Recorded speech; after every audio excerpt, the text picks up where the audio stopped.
December 1943, Wendover Field, Utah. The desert wind howled across the tarmac as Captain James Jimmy Donovan walked toward the flight line, his worn leather jacket bearing the insignia of the 8th Air Force.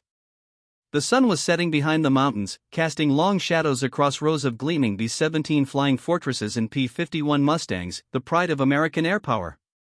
But Jimmy wasn't heading toward those magnificent machines. His destination sat at the far end of the field, isolated like a forgotten memory, a P-40 Warhawk, serial number 41 to 13357. She was a relic from the early days of the war, her olive drab paint faded and chipped, her nose art a snarling tiger barely visible beneath layers of patched aluminum.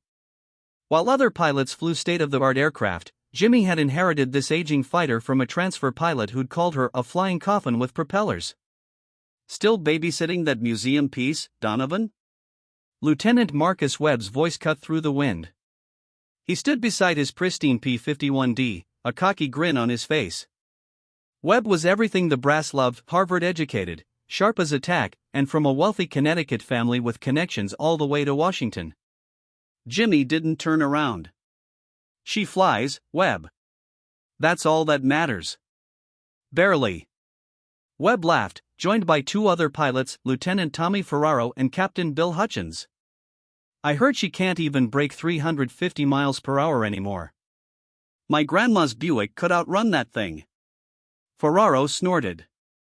Why don't they just scrap her for parts?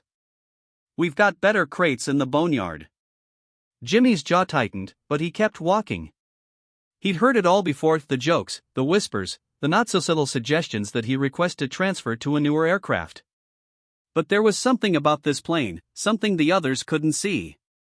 Ignore them, Captain. The voice belonged to Staff Sergeant Roy Mitchell, Jimmy's crew chief, a grizzled mechanic from rural Georgia with grease permanently embedded under his fingernails. Roy had been working on aircraft since before Pearl Harbor, and he understood machines in a way that went beyond technical manuals. They don't bother me, Roy, Jimmy said quietly, though that wasn't entirely true. Good. Because I got her running smoother than she has in months. Roy patted the P-40's fuselage with genuine affection. New spark plugs, cleaned the carburetors, and reinforced that stress fracture on the starboard wing. She's ready for tomorrow's escort mission. Jimmy climbed onto the wing and peered into the cockpit. The instruments were outdated compared to newer fighters, the seat worn from countless missions, but everything was meticulously maintained. Roy had kept this bird alive through sheer determination and skill. You really think she can handle a long-range escort to Germany? Jimmy asked, though he already knew Roy's answer. She'll handle whatever you ask of her, sir. This bird's got more heart than all those fancy new models combined. Roy's eyes were serious now. But I won't lie to you, she's got limitations. You push her too hard, she'll remind you real quick. That evening, the briefing room was packed with pilots and navigators. Colonel Robert Ashford stood at the front, pointer in hand, gesturing to a large map of Europe. Red lines traced their route from England to a ball-bearing factory deep in Nazi Germany. Gentlemen, this is a critical mission, Ashford began, his voice carrying the weight of command. Those ball bearings keep the German war machine running. Intelligence suggests minimal fighter resistance, but we're not taking chances. The B-17s will need full escort coverage. The room buzzed with anticipation. These long-range missions were dangerous but vital. Flight assignments are posted outside. Dismissed. As pilots crowded around the assignment board, Jimmy found his name and his heart sank. He was assigned to the rear guard position, flying tail-end cover with two other fighters. It was the least prestigious position, typically reserved for inexperienced pilots or, apparently, those flying obsolete aircraft. Webb noticed Jimmy's expression and smirked. Rear guard? Perfect spot for a slow bird, Donovan. You won't hold up the real fighters. At least I won't have to watch your back, Jimmy shot back, surprising himself with the sharpness in his voice. Webb's smile faded. You got something to say to me, Captain? Yeah. Focus on the mission, not on running your mouth. The tension crackled between them until Hutchins stepped between them. Easy, boys. Save it for the Jerrys. That night, Jimmy couldn't sleep. He lay in his barracks bunk, staring at the ceiling while other pilots snored around him.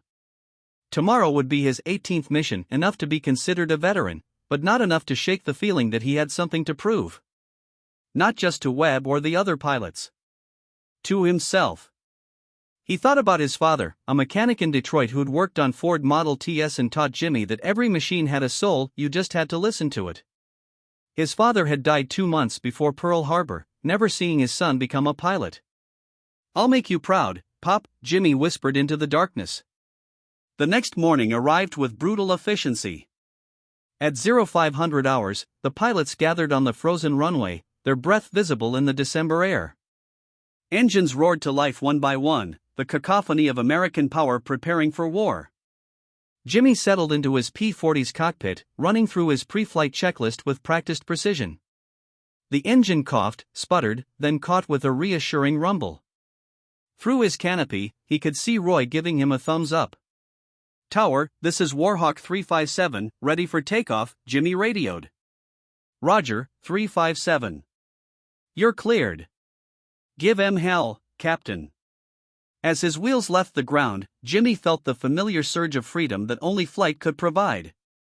The old P-40 climbed steadily, her engine steady despite her age.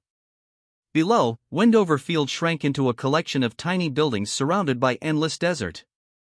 The formation assembled 12 B-17 bombers surrounded by 20 fighters. Jimmy took his position at the rear, scanning the sky with practiced eyes. The flight to England would take hours, then the real mission would begin. As they crossed into the Atlantic, Webb's voice crackled over the radio, "Rear guard, try to keep up. We've got a schedule to maintain." Jimmy didn't respond. He simply adjusted his throttle, keeping pace with the formation, the old Warhawk's engine humming its defiant song. They laugh now, Jimmy thought, watching the sun rise over the clouds. But this bird and I were going to show them something they'll never forget.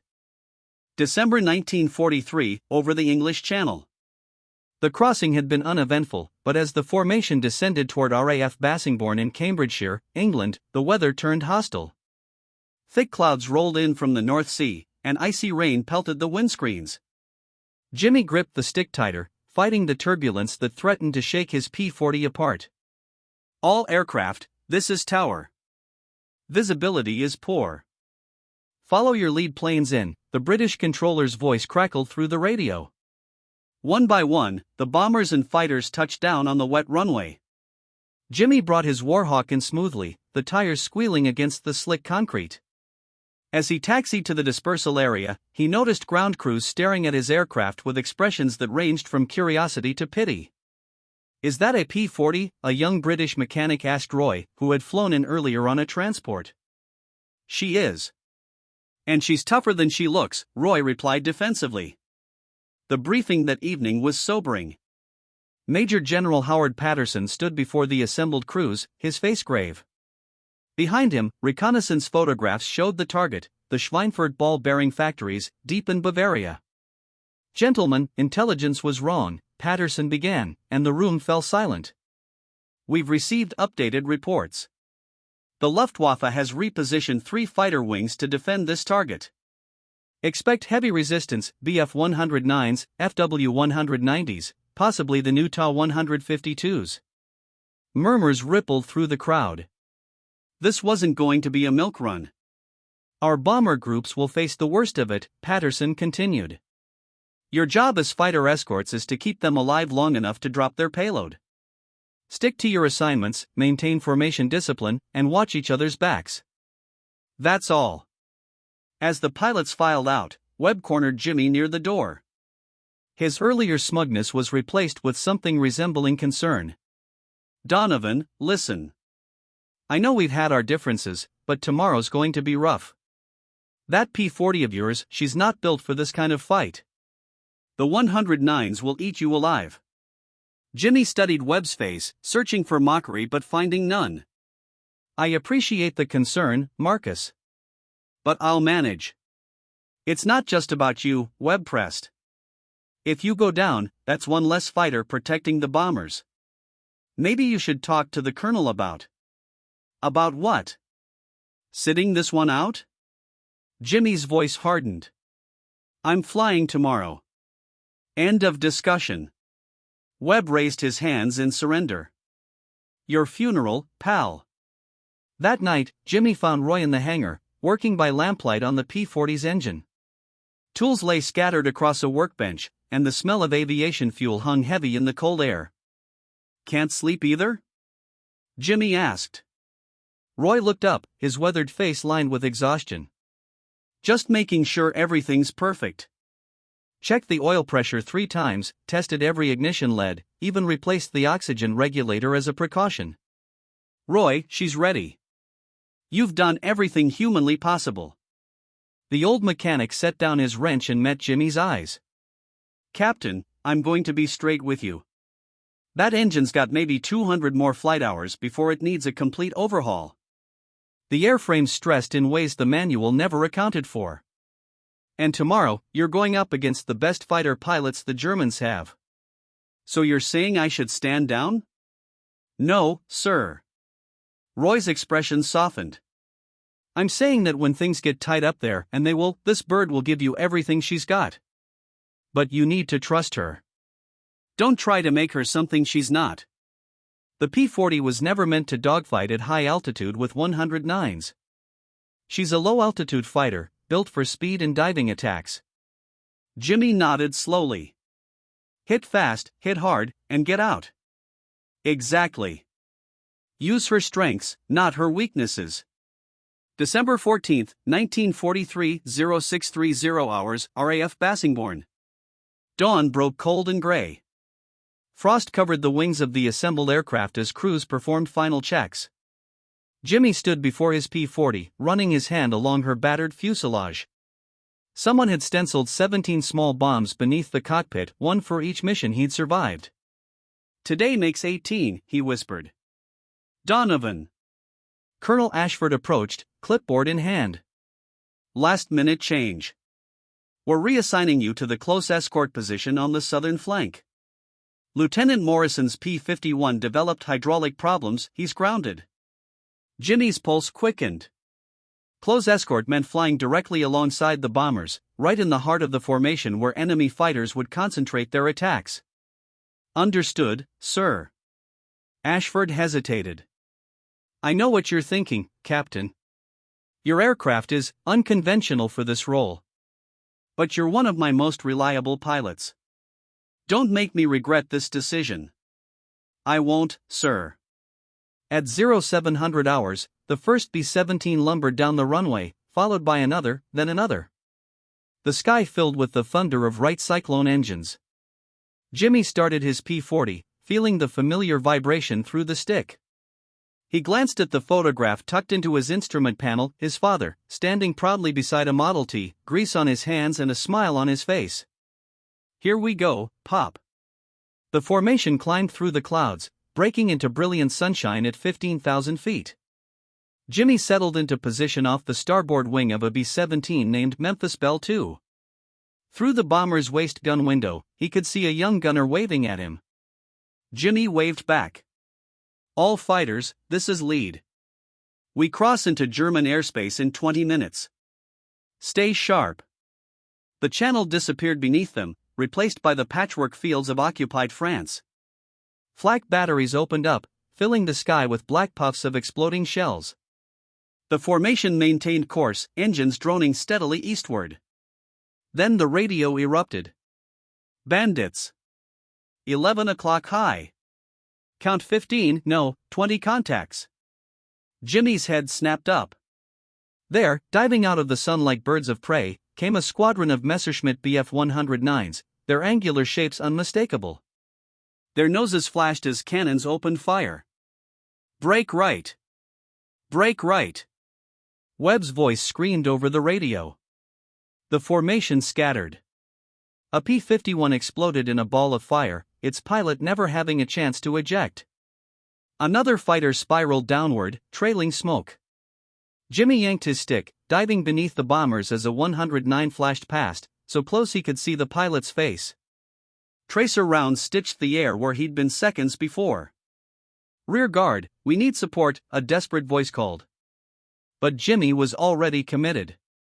Two 109s had latched onto Memphis Belle II, their 20mm cannons chewing into the bomber's tail section.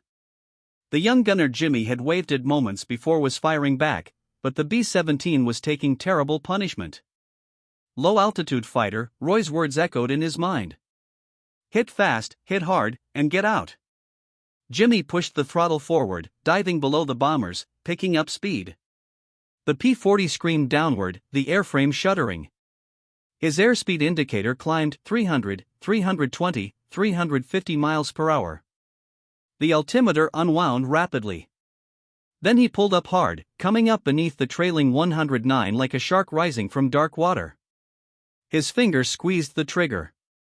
6.50 caliber machine guns roared to life. Tracers converged on the Messerschmitt's underside, ripping through aluminum and hydraulics. The German fighter shuddered, belched smoke, and fell away, spiraling toward the French countryside below. "Got one!" Jimmy shouted, his heart hammering. But there was no time to celebrate. The second 109 had noticed him and was already turning, its superior maneuverability evident as it whipped around for a head-on pass. This is it, Jimmy thought, steadying his aim. Head on. First one to blink loses. The 109 grew larger in his windscreen, its cannons winking orange. Jimmy felt impacts, metal striking metal, but he held his course, held his fire until the range closed to suicidal proximity. Then he squeezed the trigger and simultaneously yanked the stick hard left. His rounds found their mark. The 109's canopy shattered, and the fighter broke off, smoking heavily. But Jimmy's P-40 had taken damage too. His oil pressure gauge was dropping, and a red warning light blinked insistently. "Warhawk 357, you're streaming fluid." Ferraro's voice called out. "I see it." Jimmy replied, scanning his instruments. The engine temperature was rising. He had maybe 5 minutes before catastrophic failure. Around him, the battle raged. Fighters twisted and turned in deadly ballet, contrails marking their death dance. More B-17s were taking hits, some falling from formation with engines ablaze. And then Jimmy saw it. Webb's P-51, the pristine fighter that had mocked his old Warhawk, was in trouble. Two FW-190s had boxed him in, scissoring back and forth, their cannons methodically shredding his aircraft. Webb was pulling every evasive maneuver he knew, but the Germans were experienced, coordinated. "I'm hit. I'm hit." Webb's voice was panicked now. "Hydraulics are gone. I can't." Jimmy didn't hesitate. Despite his failing engine, despite the odds, despite everything, he kicked his rudder and turned toward the fight.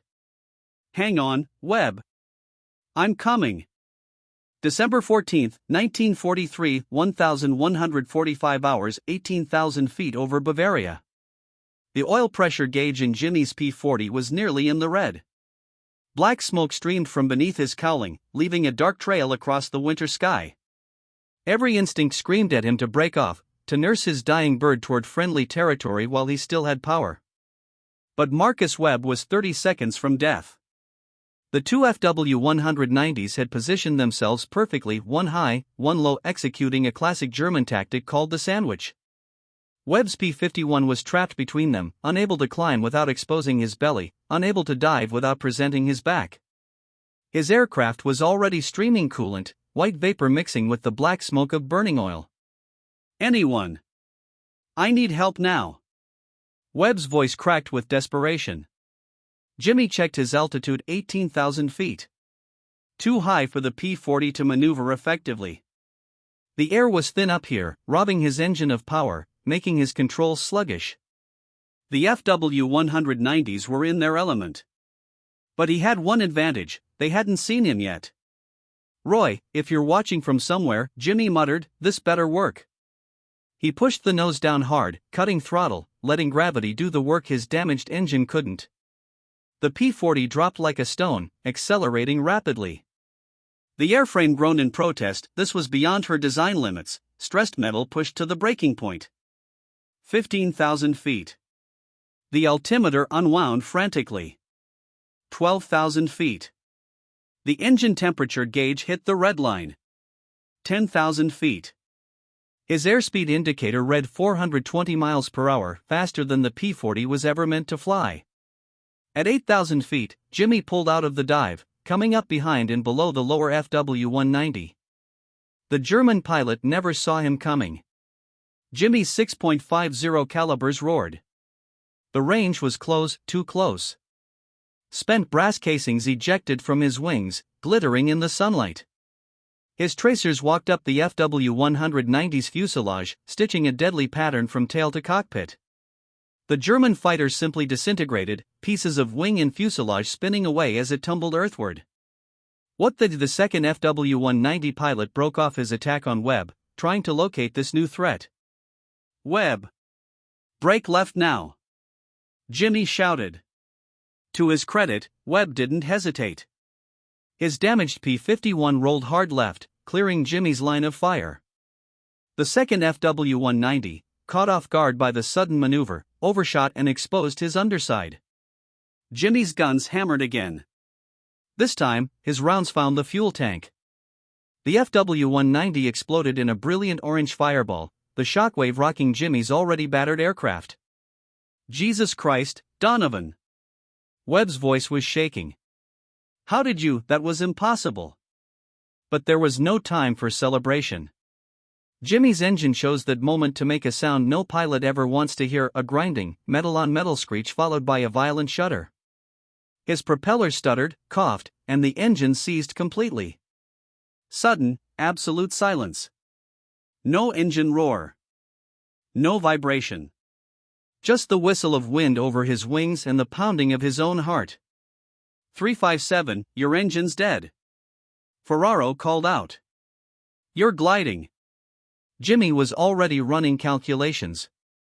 He was at 7,500 feet, over enemy territory, in a powerless aircraft. The formation was continuing toward the target, they couldn't turn back for one fighter. Below him, the German countryside stretched out, forests, villages, and somewhere down there, enemy soldiers who would love nothing more than to capture an American pilot. All aircraft, continue to target, Colonel Ashford's voice cut through the chaos. Donovan, can you make it to the rally point? Jimmy checked his map, then his altimeter. The rally point was a designated emergency landing area in France, 40 miles west. At his current glide ratio, he might make 30 miles before hitting the ground. Negative, sir. I'm going down in Germany. A pause. Then Ashford's voice, heavy with regret, understood, Captain. Good luck. Donovan, wait. Webb's voice. I'm coming with you. I'll cover your landing. Negative, Webb. You've got damage. Get yourself home. Like hell. You just saved my life. I'm not leaving you.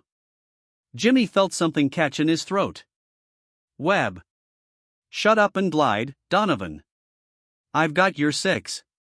At 5,000 feet, Jimmy spotted it, a snow-covered field between two small forests, just large enough for an emergency landing. No visible structures, no signs of immediate enemy presence. It was his only shot. I see a field at 2 o'clock.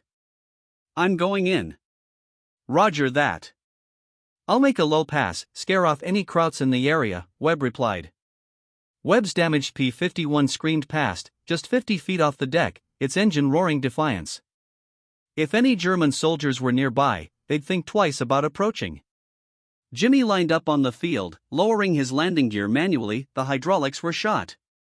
His hands worked with practiced efficiency, running through the emergency landing checklist. Lower flaps. Adjust trim. Prepare for impact. The ground rushed up. Trees flashed past his wingtips. Snow-covered earth filled his windscreen. Then he was down, the P-40's wheels biting into snow and frozen mud. The aircraft bounced, skidded, tilted dangerously to one side. Jimmy fought the stick, keeping her level.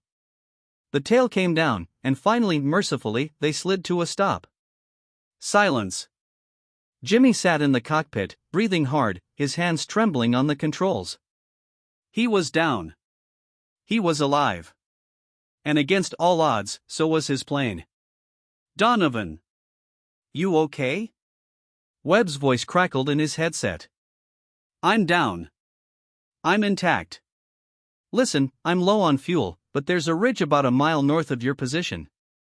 Looks like enemy troops moving your direction. You've got maybe 10 minutes. 10 minutes. Jimmy popped his canopy and climbed out, dropping into the snow. His legs nearly buckled, the adrenaline was wearing off. He ran his hand along the P-40's scarred fuselage one last time. Sorry, girl. You deserved better. Then he heard it, the unmistakable rumble of engines. But not ground vehicles. Aircraft engines. Jimmy spun around, expecting German fighters. Instead, he saw 4 P-51s dropping out of the clouds, flying in tight formation. Webb's voice filled his headset.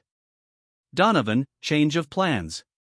Ferraro, Hutchins, and Bailey are with me. We're not leaving you. What? Webb, you can't land here. The field's too small for 4 fighters. We're not landing, you idiot. Look at your plane. Confused, Jimmy turned back to his P-40. Roy's voice echoed in his memory, she'll give you everything she's got. Then Jimmy understood. His engine was dead, but the airframe was intact. And these crazy bastards were going to try something that had never been done in combat. A tow. You're insane. Jimmy shouted into his radio. That's a suicide move. Yeah, well, you did something insane for me. Time to return the favor, Webb replied. Bailey's got the longest tow cable. He's coming in. A P-51 descended, approaching from behind. In the rear seat, the pilot had rigged a cargo tow cable meant for gliders, never tested on a fighter-to-fighter rescue. The cable dropped, trailing behind the Mustang like a lifeline. Jimmy scrambled back into his cockpit, starting the auxiliary power for his control surfaces. His hands found the emergency tow hook beneath his instrument panel, a feature Roy had insisted on installing just in case. Thank you, Roy. Thank you, you beautiful stubborn genius. Bailey's Mustang came in low and slow, the cable dragging across the snow. Jimmy aligned his hook, holding his breath. Contact. The cable caught, locked. Got him. Bailey shouted. Increasing power now. The tow cable went taut. Jimmy felt the jolt as his P-40 lurched forward, wheels bumping over frozen ground. They were moving, slowly at first, then faster. The P-51's powerful engine strained, pulling both aircraft. I need more speed. Bailey called. Hutchins, Ferraro, give me push. The impossible became reality. 2 more P-51s positioned themselves behind Jimmy's P-40, their prop wash pushing against his tail. It was insane, dangerous, and completely against every regulation ever written. The P-40's wheels left the ground. We're airborne. We're actually airborne. Jimmy couldn't believe it. A dead aircraft, being towed by fighters, flying through German airspace. Don't celebrate yet, Webb warned. We've got company. 6 o'clock, 2 bogies. 2 Bf-109s had spotted the formation and were closing fast, clearly confused by what they were seeing but ready to attack nonetheless. Webb broke formation, climbing to intercept. I'll handle them. Bailey, get Donovan home. What followed was the strangest aerial retreat in the history of the war. Bailey strained at maximum power, towing Jimmy's powerless P-40 westward. Hutchins and Ferraro maintained position, providing prop wash assist. Above them, Webb engaged both German fighters in a desperate holding action, his damaged P-51 dancing through the sky, buying precious minutes. Come on, Bailey muttered, watching his fuel gauge drop. 20 more miles. Just 20 more miles. Below, the German countryside gave way to the outskirts of France. Allied territory was close, so close. Webb's voice, 1 down. But I'm Winchester out of ammo. Heading home. The second 109 pursued Webb, breaking off the attack on the tow formation. They'd made it. Against impossible odds, they'd made it. 2 hours later, RAF Bassingbourn. The strangest formation in Air Force history came in for landing. Bailey released the tow cable at 500 feet, and Jimmy glided his P-40 down for a deadstick landing that would have made any instructor proud. He touched down on the grass beside the runway, rolling to a gentle stop. Fire trucks and ambulances raced toward him, but Jimmy was already climbing out, looking skyward as Bailey, Hutchins, and Ferraro landed safely. Finally, Webb's battered P-51 came in, trailing smoke, touching down hard but staying together. The pilots gathered on the flight line, exhausted, amazed to be alive. Colonel Ashford arrived in a jeep, his face a mixture of fury and astonishment. Do you have any idea how many regulations you just violated? A combat tow? With enemy fighters active? That was impossible, sir? Jimmy offered. Ashford stared at him, then at the gathered pilots, then at the shot-up P-40 sitting on the grass like a tired warrior finally allowed to rest. A slow smile spread across his face. Yeah, Donovan. Impossible. He shook his head. But you did it. God help me, you actually did it. Webb stepped forward, extending his hand to Jimmy. I was wrong about you, Donovan. And I was wrong about that plane. She's not a relic. She's a fighter. Just like you. Jimmy shook his hand, then looked at his battered Warhawk. Roy was already there, running his hands over the airframe, assessing the damage with the practiced eye of a master craftsman. Can you fix her, Roy? Jimmy called out. The old mechanic looked up, a grin spreading across his weathered face. Captain, I can rebuild her. But honestly? He patted the fuselage affectionately. She don't need my help. This bird's already proved she's invincible. That night, Jimmy stood alone on the flight line, looking at the stars. Somewhere up there, beyond the clouds and the war and the impossible things they'd done today, he felt his father's presence. We did it, Pop, he whispered. They laughed at the old plane.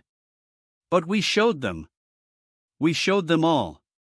Behind him, someone had already started painting a new symbol beneath his cockpit, not another bomb, but something different.